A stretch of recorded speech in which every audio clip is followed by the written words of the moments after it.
ನಮಸ್ಕಾರ ಸ್ನೇಹಿತರೆ, ಎಲ್ಲರಿಗೂ ಆಗಸ್ಟ್ ತಿಂಗಳ ಒಂದು ಪ್ರಚಲಿತ ಘಟನೆಯನ್ನು ಇವತ್ತಿನ ಒಂದು ವಿಡಿಯೋದಲ್ಲಿ ನೋಡಿಕೊಳ್ಳೋಣ. ನೀವೇನಾದರೂ ನಮ್ಮ ಚಾನಲ್ಗೆ ಹೊಸಬರಾದ್ರೆ ಬೇಗನೆ ಚಾನಲ್ಗೆ ಸಬ್ಸ್ಕ್ರೈಬ್ ಆಗಿ. ಈ ಒಂದು ಪ್ರಚಲಿತ ಘಟನೆ ಎಲ್ಲ ಒಂದು ಕಾಂಪಿಟೇಟಿವ್ ಎಕ್ಸಾಮ್ಗೆ ಸಹಕಾರಿಯಾಗಿದೆ ನೋಡಿ, ಮಿಸ್ ಹೋಗ್ಬೇಡ್ರಿ, ಕೊನೆವರೆಗೂ ನೋಡ್ರಿ. ಪ್ರಮುಖವಾದಂತ ವಿಷಯಗಳನ್ನು ತಂದಿದ್ದೇನೆ. ಹಾಗಾದ್ರೆ ಬನ್ನಿ ಸ್ನೇಹಿತರೆ, ಮೊದಲೇ ಒಂದು ನ್ಯೂಸ್ ನೋಡೋಣ. ನ್ಯೂಸ್ಗೆ ತಕ್ಕಂತೆ ಒಂದು ಪ್ರಶ್ನೆ ಇದೆ ನೋಡಿ. ಜೈಪುರದಲ್ಲಿ ನಡೆದಂತ ಮಿಸ್ ಯೂನಿವರ್ಸ್ ಇಂಡಿಯಾ 2026ರ ಕಿರೀಟವನ್ನು ಮುಡಿಗೇರಿಸಿಕೊಂಡಂತ ಕೇರಳದ ಮೊದಲ ಯುವತಿ ಯಾರು ಅಂತ ಪ್ರಶ್ನೆಯನ್ನು ಕೇಳಲಾಗಿದೆ. ನೋಡ್ರಿ, 2026ರ ಒಂದು ಮಿಸ್ ಯೂನಿವರ್ಸ್ ಇಂಡಿಯಾ ಪ್ರಶಸ್ತಿಯನ್ನು ನೀಡಲಾಗಿದೆ. ಇದನ್ನು ಕೇರಳ ರಾಜ್ಯದ ಒಂದು ಮಹಿಳೆ ಏನಪ್ಪಾ ಅಂತಂದ್ರೆ ಪಡೆದುಕೊಂಡಿದ್ದಾರೆ. ಕೇರಳದ ಒಂದು ಮೊದಲ ಯುವತಿ ಯಾರಪ್ಪ ಅಂತಂದ್ರೆ, ಇದಕ್ಕೆ ಸರಿಯಾದ ಉತ್ತರ ಆಪ್ಷನ್ ಸಿ ನೋಡ್ರಿ, ಕಾಜಿಯೋ ಲಿಜ್ ಮೇಜೋ ಅಂತ ಕರೀತಾರೆ ಇವರಿಗೆ. ಇವರು ಏನಪ್ಪಾ ಅಂತಂದ್ರೆ ಕೇರಳದ ಮೊದಲ ಯುವತಿಯಾಗಿದ್ದಾರೆ. ಇವರು ಮಿಸ್ ಯೂನಿವರ್ಸ್ ಇಂಡಿಯಾ 2026ರ ಒಂದು ಕಿರೀಟವನ್ನು ಮುಡಿಗೇರಿಸಿಕೊಂಡಿದ್ದಾರೆ ಅಂತ ಹೇಳಬಹುದು. ಇದಕ್ಕೆ ಸಂಬಂಧಿಸಿದಂತ ಸ್ವಲ್ಪ ಮಾಹಿತಿ ನೋಡೋಣ ಬನ್ನಿ ಸ್ನೇಹಿತರೆ. ಕಾಜಿಯಾ ಲಿಜ್ ಮೇಜೋ 19 ವರ್ಷದ ಕಾಜಿಯಾ ಲಿಜ್ ಮೇಜೋ ಜೈಪುರದಲ್ಲಿ ನಡೆದಂತ ಫೈನಲ್ ನಲ್ಲಿ 52 ಸ್ಪರ್ಧಿಗಳನ್ನು ಹಿಂದಿಕ್ಕಿ ಈ ಒಂದು ಪ್ರಶಸ್ತಿಯನ್ನು ಪಡೆದುಕೊಂಡಿದ್ದಾರೆ. ಓಕೆ, ಮಿಸ್ ಯೂನಿವರ್ಸಲ್ ಪ್ರಶಸ್ತಿ. ಇವರು ಕೇರಳ ರಾಜ್ಯದ ಮಾವೇಲಿಕ್ಕದವರಾಗಿದ್ದಾರೆ ನೋಡ್ರಿ. ಜೊತೆಗೆ ಪ್ರಸ್ತುತ ಕಾನೂನು ವಿದ್ಯಾರ್ಥಿಯಾಗಿ ಕೂಡ ಇವರು ಒಂದು ಅಧ್ಯಯನ ಮಾಡುತ್ತಿದ್ದಾರೆ. ನವೆಂಬರ್ನಲ್ಲಿ ಪೋರ್ಟೋ ರಿಕೋದಲ್ಲಿ ನಡೆಯಲಿರುವಂತಹ 75ನೇ ಮಿಸ್ ಯೂನಿವರ್ಸ್ ಸ್ಪರ್ಧೆಯಲ್ಲಿ ಭಾರತವನ್ನು ಇವರು ಪ್ರತಿನಿಧಿಸಲಿದ್ದಾರೆ ನೋಡ್ರಿ. ಓಕೆ, ಪ್ರತಿನಿಧಿಸಲಿದ್ದಾರೆ. ಯಾವಾಗ 75ನೇ ಒಂದು ಮಿಸ್ ಯೂನಿವರ್ಸ್ ನಲ್ಲಿ. ಓಕೆ, ಇಲ್ಲಿ ಇಂಪಾರ್ಟೆಂಟ್ ಏನಪ್ಪಾ ಅಂತಂದ್ರೆ ಮಿಸ್ ಯೂನಿವರ್ಸ್ 2026 ಪಡೆದುಕೊಂಡಂತ ಒಂದು ಮಹಿಳೆ ಯಾರಪ್ಪ ಅಂತಂದ್ರೆ ಕಾಜಿಯಾ ಲಿಜ್ ಮೇಜೋ. ಓಕೆ, ಇವ್ರು ಯಾವ ಒಂದು ರಾಜ್ಯದವರು ಅಂತ ಕೂಡ ಇಂಪಾರ್ಟೆಂಟ್ ಆಗುತ್ತಾ, ಕೇರಳ ಅಂತ ಗೊತ್ತಿರ್ಬೇಕು ನೋಡ್ರಿ. ಇಲ್ಲಿ ರನ್ನರ್ ಅಪ್ ಆದವ್ರು ಯಾರಪ್ಪ ಅಂತಂದ್ರೆ ತಮಿಳುನಾಡಿನ ಒಂದು ವೈಷ್ಣವಿ ಗಣೇಶ್. ಇವ್ರು ಏನಂದ್ರೆ ಮೊದಲ ರನ್ನರ್ ಅಪ್ ಆಗಿ ಎರಡನೇ ಸ್ಥಾನವನ್ನು ಪಡೆದುಕೊಂಡಿದ್ದಾರೆ, ವೈಷ್ಣವಿ ಗಣೇಶ್ ಅವರು. ಓಕೆ, ಇದು ಕೂಡ ಗೊತ್ತಿರ್ಬೇಕು ನೋಡ್ರಿ. ರನ್ನರ್ ಅಪ್ ಯಾರಂದ್ರೆ ವೈಷ್ಣವಿ ಗಣೇಶ್, ತಮಿಳುನಾಡದವರು ಆಗಿದ್ದಾರೆ. ನೆಕ್ಸ್ಟ್ ಇದಕ್ಕೆ ಸಂಬಂಧಿಸಿದಂತ ಸ್ಟ್ರಾಟಜಿಗೆ ನೋಡೋಣ ನೋಡಿ ಸ್ನೇಹಿತರೆ. ಮಿಸ್ ಯೂನಿವರ್ಸ್ ನೋಡ್ರಿ, ಇಲ್ಲಿ ನ್ಯೂಸ್ ಅಲ್ಲಿ ಏನಂತ ಕೊಟ್ಟಿದ್ರು ಅಂದ್ರೆ ಮಿಸ್ ಯೂನಿವರ್ಸ್ ಬಗ್ಗೆ ನ್ಯೂಸ್ ಅಲ್ಲಿ ಕೊಟ್ಟಿದ್ರು. ನಾವು ಇದಕ್ಕೆ ಸಂಬಂಧಿಸಿದಂತ ಸ್ಟ್ರಾಟಜಿಯನ್ನು ಕೂಡ ಇತಿಹಾಸ ತಂದಿದ್ದೇನೆ. ಇದು ಕೂಡ ಇಂಪಾರ್ಟೆಂಟ್ ಆಗುತ್ತಾ ಪರೀಕ್ಷೆಯಲ್ಲಿ.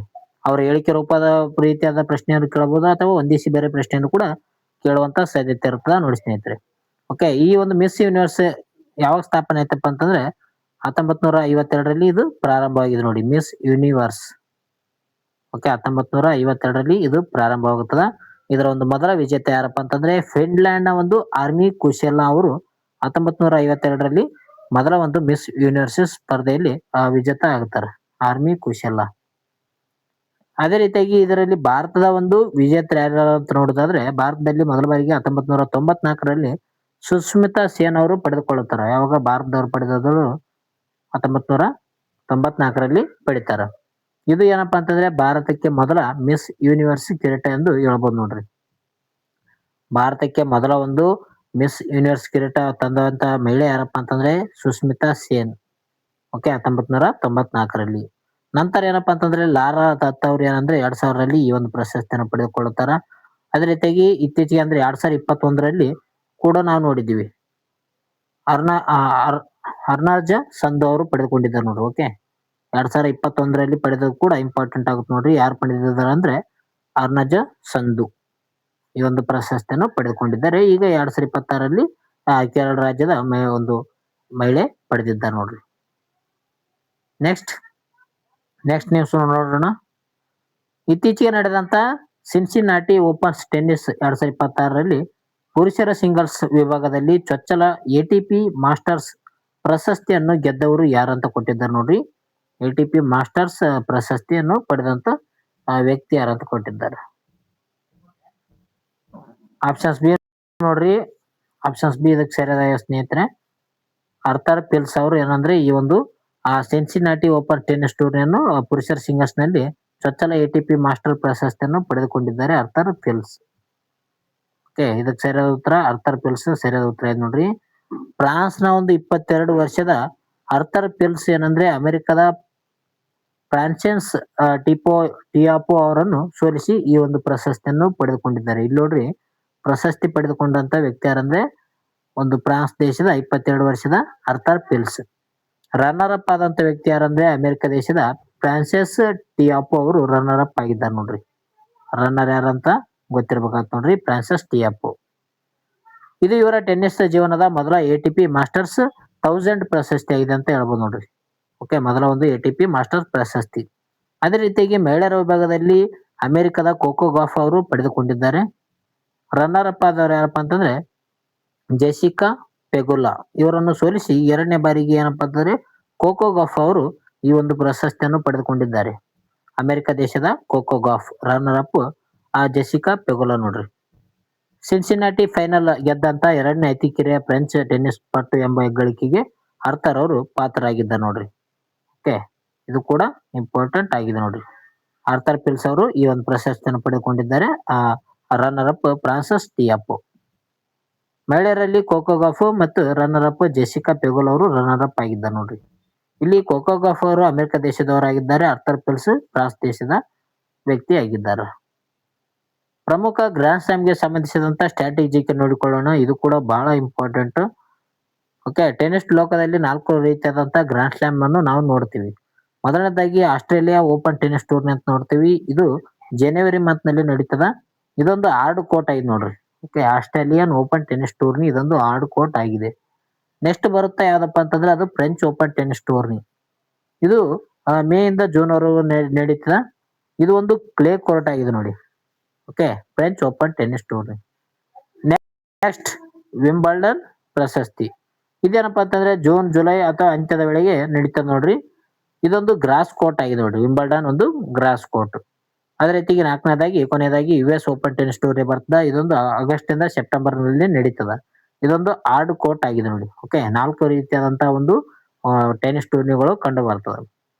2026ರಲ್ಲಿ ಆಸ್ಟ್ರೇಲಿಯಾ ಓಪನ್ ಟೆನ್ನಿಸ್ ಟೂರ್ನಿ ಗೆದ್ದವರು ಯಾರಪ್ಪ ಅಂತಂದ್ರೆ ಕಾರ್ಲೋಸ್ ಅಲ್ಕರಾಜ್ ಅಂತ ನಾವು ಹೇಳ್ತೀವಿ.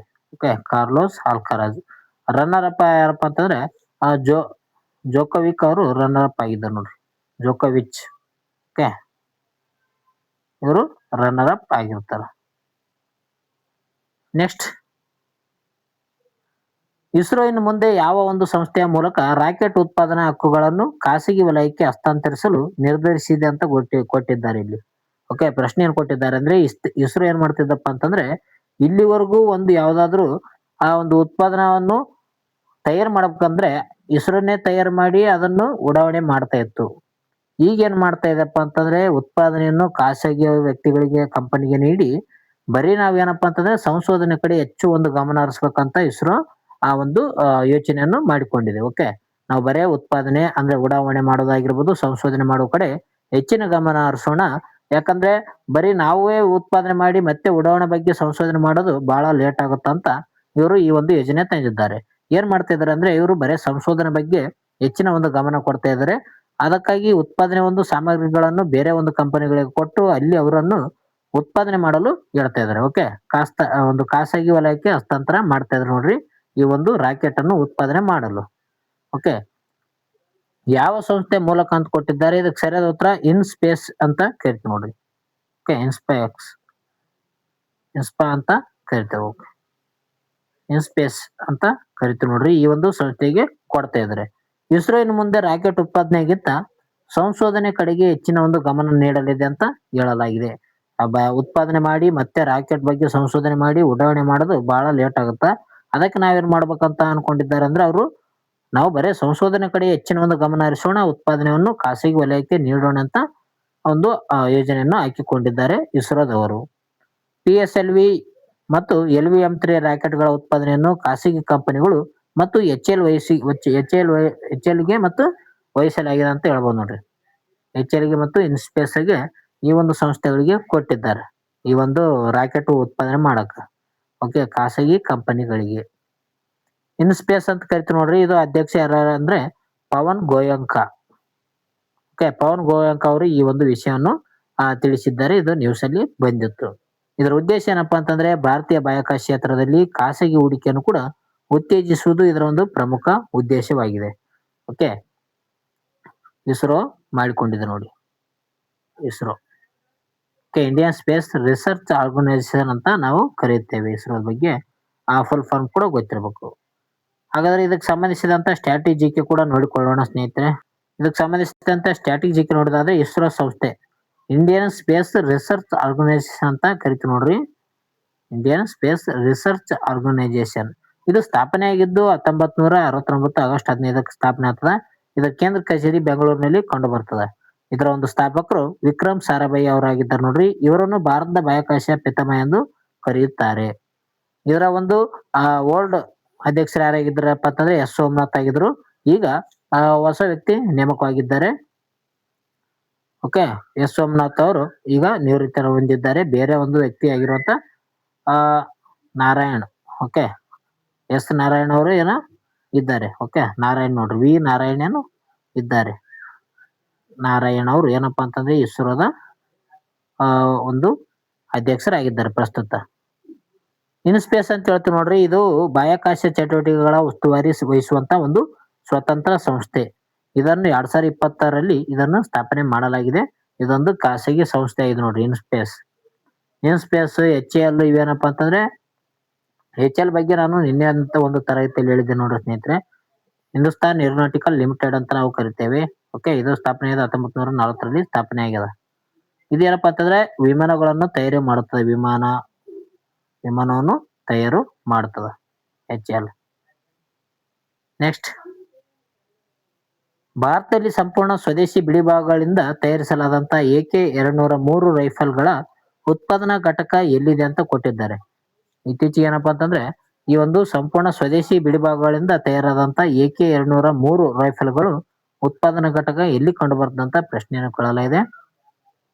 ಇದಕ್ಕೆ ಸರಿಯಾದ ಉತ್ತರ ಆಪ್ಷನ್ಸ್ ಬಿ ನೋಡ್ರಿ, ಅಮೇಥಿ, ಉತ್ತರ ಪ್ರದೇಶದ ಒಂದು ಅಮೇಥಿಯಲ್ಲಿ ಈ ಒಂದು AK-203 ರೈಫಲ್ಗಳ ಒಂದು ಉತ್ಪಾದನಾ ಘಟಕ ಕಂಡು ಬರ್ತದೆ.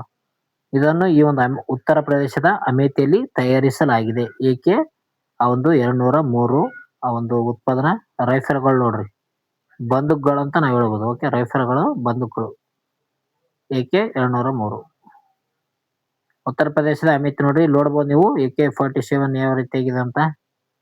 ಓಕೆ, ಅಮೇಥಿಯ ಒಂದು ಇಂಡೋ ರಷ್ಯನ್ ರೈಫಲ್ಸ್ ಫ್ಯಾಕ್ಟರಿಯಲ್ಲಿ ತಯಾರಾದಂತ AK-203 ರೈಫಲ್ ಪರೀಕ್ಷೆ ಯಶಸ್ವಿಯಾಗಿ ಆಗಿದೆ ಅಂತ ಹೇಳ್ಬೋದು. ಓಕೆ, ತಯಾರು ಮಾಡಿದ್ದಾರೆ ಈ ಒಂದು ಬಂದೂಕನ್ನು.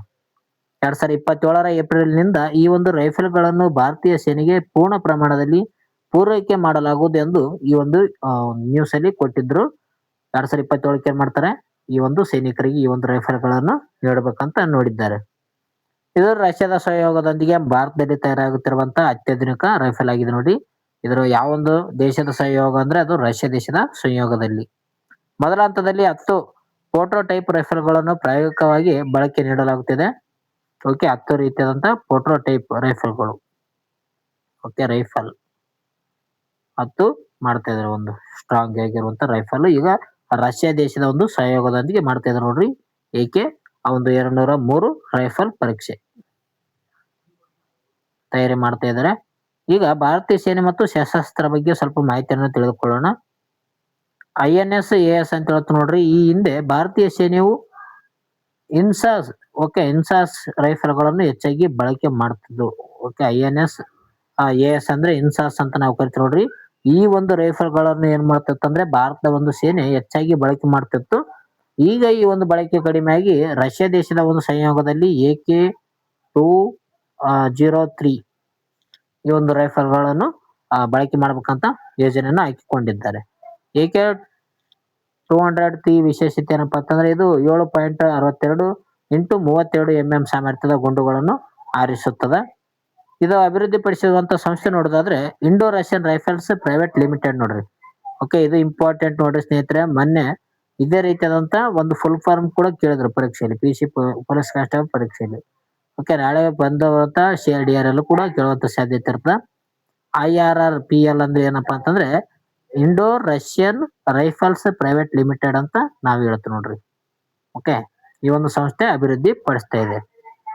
ಜೊತೆಗೆ ಇದು ಭಾರತದ ಒಂದು OFB ಮತ್ತು ರಷ್ಯಾದ ಕಂಪನಿಗಳ ಒಂದು ಜಂಟಿ ಉದ್ಯಮವಾಗಿದೆ ಅಂತ ಹೇಳ್ಬೋದು.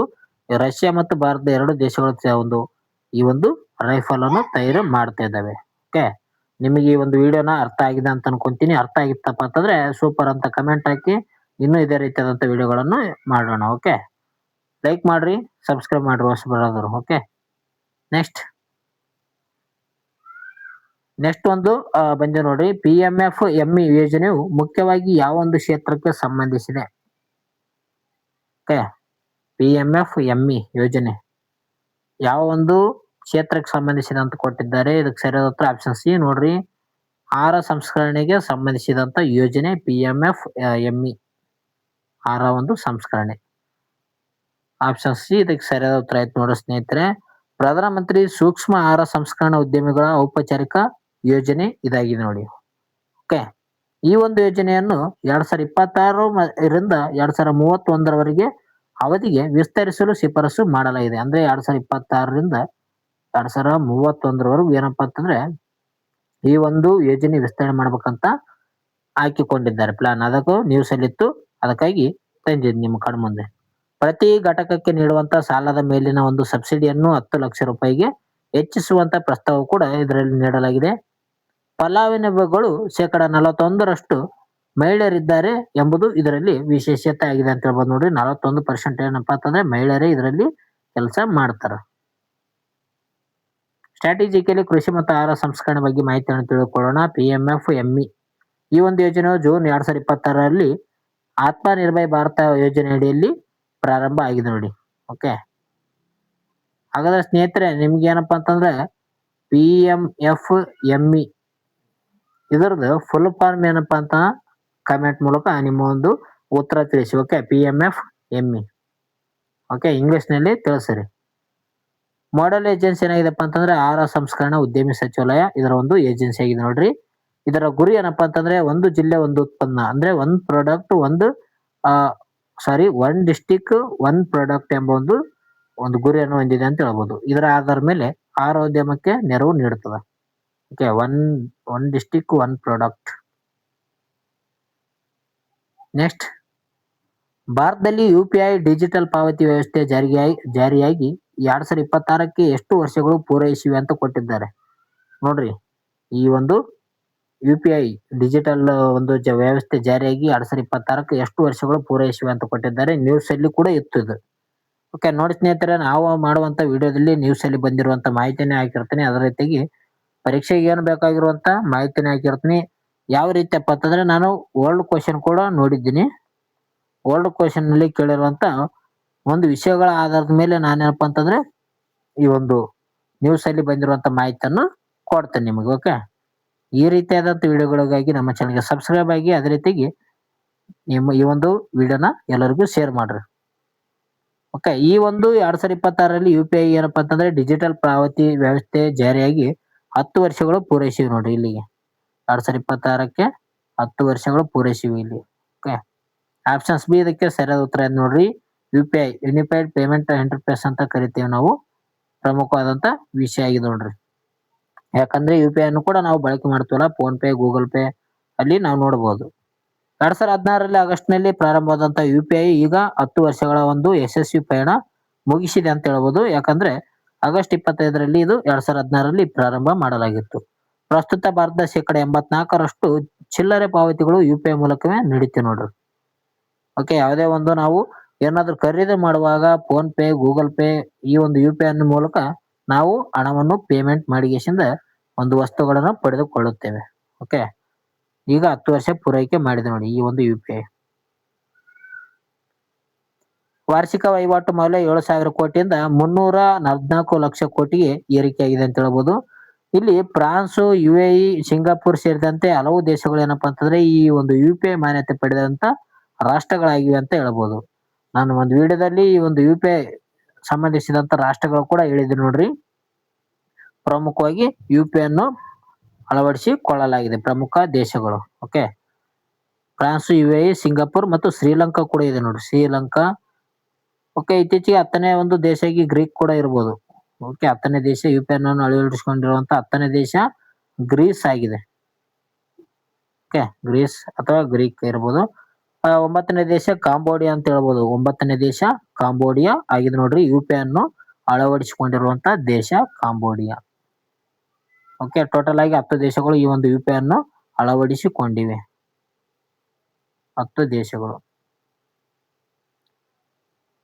ಸ್ಟ್ರಾಟಜಿಕ್ ನೋಡೋಣ, ಇದು ಡಿಜಿಟಲ್ ಬ್ಯಾಂಕಿಂಗ್ ಬಗ್ಗೆ ನೋಡೋಣ. UPI ಏನಪ್ಪಾ ಅಂತಂದ್ರೆ ಪೂರ್ಣ ರೂಪ 100% ಏನಪ್ಪಾ ಅಂತಂದ್ರೆ ಈ ಒಂದು ಕ್ವಶನ್ ಆಗಿದೆ. UPI ಅಂದ್ರೆ ಏನಪ್ಪಾ ಅಂತಂದ್ರೆ ಯೂನಿಫೈಡ್ ಪೇಮೆಂಟ್ ಇಂಟರ್ಫೇಸ್. ಇದ್ರ ಮೇಲೆ ಕ್ವಶನ್ ಆಗಿದೆ ನೋಡ್ರಿ UPI ಮೇಲೆ. ಆ ಒಂದ್ ಕಡೆ ಏನಂದ್ರೆ ನೀವು ಪದೇ ಪದೇ ನೋಡಿದಾಗ ನಿಮ್ಮ ಒಂದು ತಲೆಯಲ್ಲಿ ಸೇವ್ ಆಗುತ್ತದೆ. Okay, unified payment interface. ಇದನ್ನು ಅಭಿವೃದ್ಧಿಪಡಿಸಿದಂತ ಒಂದು ಸಂಸ್ಥೆ ಏನಪ್ಪಾ ಅಂತಂದ್ರೆ NPCI ಅಂತ ಕರಿತೀವಿ ನಾವು. NPCI ಎಂಬುದು ಏನಪ್ಪಾ ಅಂತಂದ್ರೆ national payments corporation of India ಅಂತ ಕರಿತೀವಿ. ಇದು ಕೂಡ ಇಂಪಾರ್ಟೆಂಟ್ ಆಗಿರ್ತದೆ. NPCI ಒಂದು ಸ್ಥಾಪನೆ ಆಗಿದ್ದು ಯಾವಾಗ ಅಂದ್ರೆ 2008ರಲ್ಲಿ.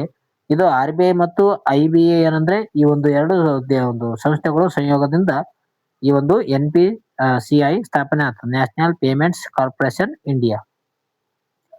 ಅದೇ ರೀತಿಯಾಗಿ ಭೀಮ್ UPI ಅಂತ ನಾವು ಹೇಳ್ಬೋದು. ಭೀಮ್ ನೋಡ್ರಿ, ಇದೊಂದು ಭಾರತೀಯ ಅಧಿಕೃತ UPI ಆ್ಯಪ್ ಆಗಿದೆ.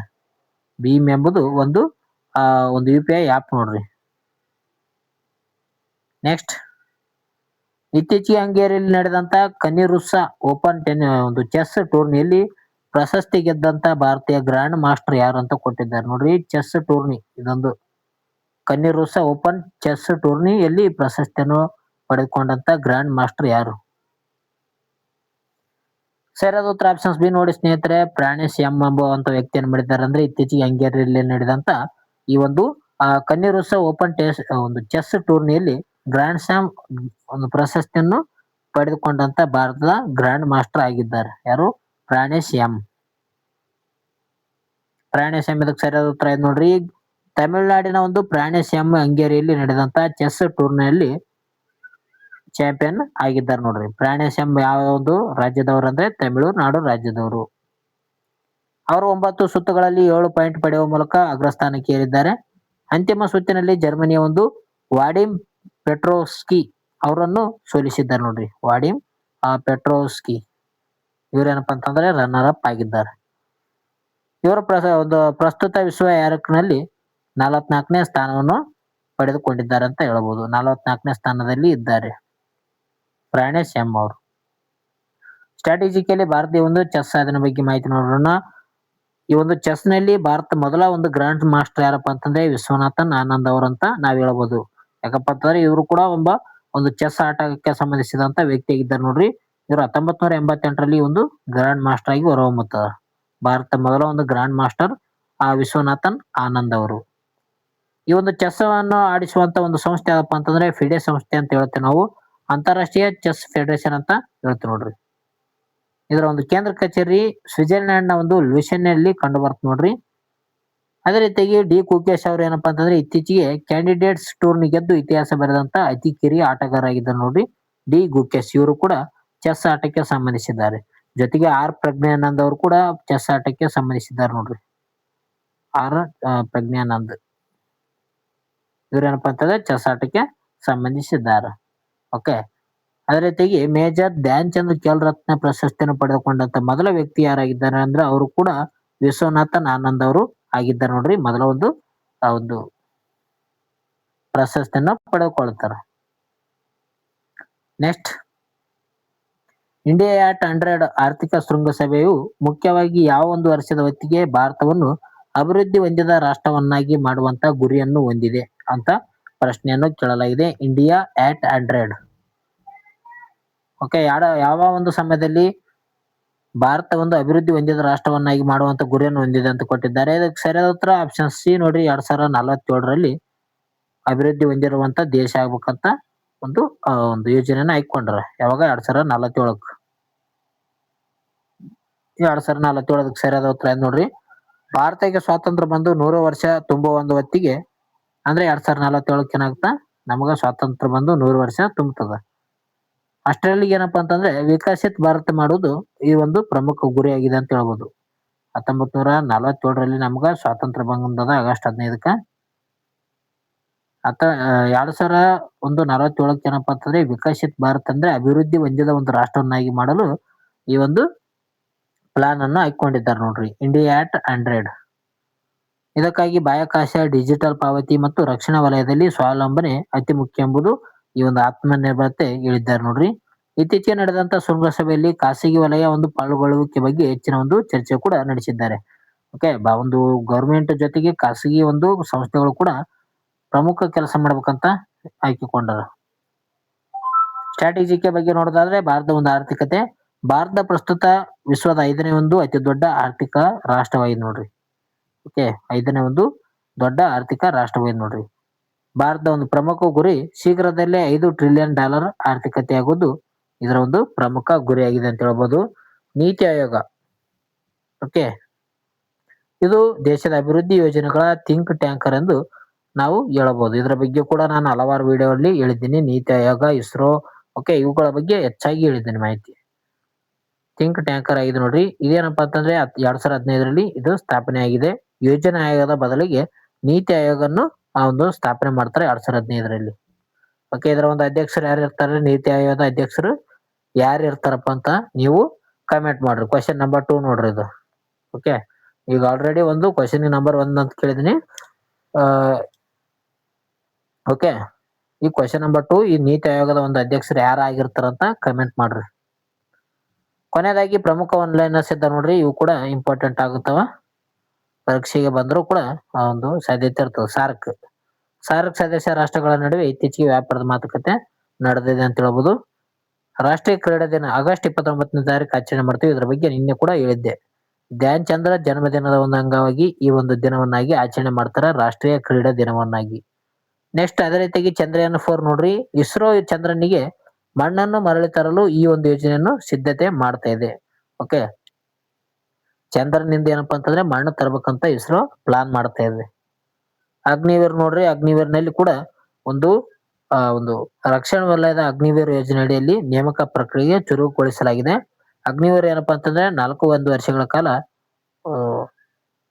ಸೈನಿಕರಾಗಿ ಇರ್ಬೇಕಾತ್ ನೋಡ್ರಿ. ನೆಕ್ಸ್ಟ್ ಡಿಜಿಟಲ್ ರೂಪಾಯಿ ಅಂತಿದೆ ನೋಡಿ, ಡಿಜಿಟಲ್ ರೂಪಾಯಿ. RBI ಈ ರೂಪಿ ಬಳಕೆಯನ್ನು ಹೆಚ್ಚಿಸಲು ಬ್ಯಾಂಕ್ಗಳಿಗೆ ಸೂಚನೆ ನೀಡಿದೆ. ಡಿಜಿಟಲ್ ರೂಪಾಯಿಯಲ್ಲಿ ನೋಡ್ರಿ, RBI ಜೊತೆಗೆ ಪ್ಲಾಸ್ಟಿಕ್ ನೋಟುಗಳನ್ನು ತರಬೇಕಂತ ಒಂದು ಯೋಜನೆಯನ್ನು ಕೂಡ ಹಾಕಿದೆ. ಪ್ಲಾಸ್ಟಿಕ್ ನೋಟ್, ಇದ್ರ ಬಗ್ಗೆ ಕೂಡ ಹೇಳಿದ್ದೆ ನಾನು. ಇರ್ಲಿ, ಆದ್ರೂ ಕೂಡ ಪ್ಲಾಸ್ಟಿಕ್ ನೋಟ್ ನೋಡಿ ಸ್ನೇಹಿತರೆ, ಯಾಕಪ್ಪ ಅಂತಂದ್ರೆ ಕಾಗದದ ನೋಟ್ ಏನಪ್ಪಾ ಅಂತಂದ್ರೆ ಹರಿದು ಗೇಸಿಂದ ಮತ್ತೆ ಬಳಕೆ ಮಾಡಲು ಆಗುತ್ತಿಲ್ಲ. ಅದಕ್ಕಾಗಿ ಪ್ಲಾಸ್ಟಿಕ್ ನೋಟಿನಿಂದ ಏನಪ್ಪಾ ಅಂತಂದ್ರೆ 10 ರೂಪಾಯಿ ಮತ್ತು 20 ರೂಪಾಯಿ ನೋಟುಗಳು ಏನಪ್ಪಾ ಅಂತಂದ್ರೆ ಪ್ಲಾಸ್ಟಿಕ್ ನೋಟುಗಳನ್ನಾಗಿ ಈಗ ಜಾರಿ ಮಾಡ್ತಾ ಇದಾರೆ. ಓಕೆ, ಮೊದಲು 10 ರೂಪಾಯಿ ಮತ್ತು 20 ರೂಪಾಯಿ ಪ್ಲಾಸ್ಟಿಕ್ ನೋಟುಗಳು ಜಾರಿ ಮಾಡ್ತಾರೆ. ನಂತರದಲ್ಲಿ ಇನ್ನು 100 ರೂಪಾಯಿ, 500 ರೂಪಾಯಿ, 50 ರೂಪಾಯಿ ನೋಟುಗಳನ್ನು ಕೂಡ ಜಾರಿ ಮಾಡಬಹುದು.